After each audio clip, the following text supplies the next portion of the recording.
Coucou tout le monde, donc on est à l'épisode 3 de la Motive Story dans la cage du confinement.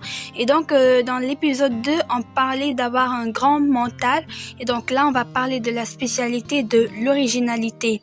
Et donc vous voulez être spécial, original, mais la vie vous impose ces règles. Vous êtes trop timide, trop sage pour les enfreindre. Suivre les règles, c'est aussi accepter de se soumettre à une sorte de liste to-do, à une façon d'agir, de se comporter, souvent à être trop carré, trop conforme. Mais être original, ce n'est pas être comme les autres.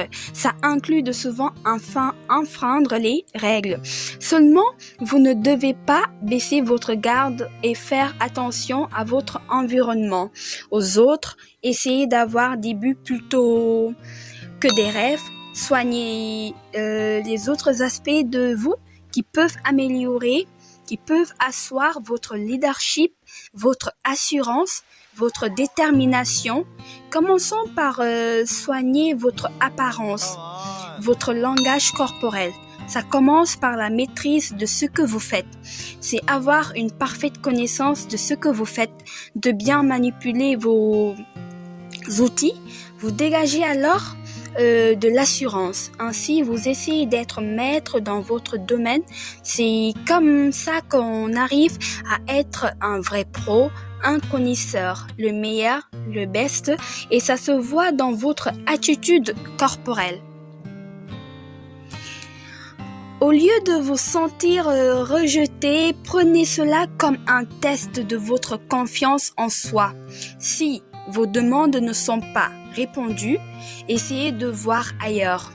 Notez bien, ne laissez pas vos émotions vous diriger.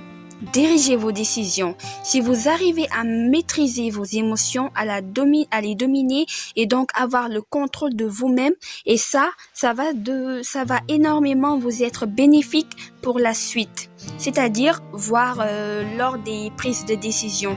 Ça s'appelle le contrôle de soi, le self-control. À un moment donné, même quand on est dans un besoin, on ne doit pas oublier ces principes. Cela même qu'on a mis du temps et de l'énergie pour se les forger. Toujours garder son sang-froid, se confronter aux faits accomplis, ne pas toujours montrer qu'on est dans le besoin, quelle que soit la situation, garder son calme pour trouver les meilleures propositions, les meilleures résolutions ou les meilleures ressources, qu'elles soient humaines, logistiques, etc.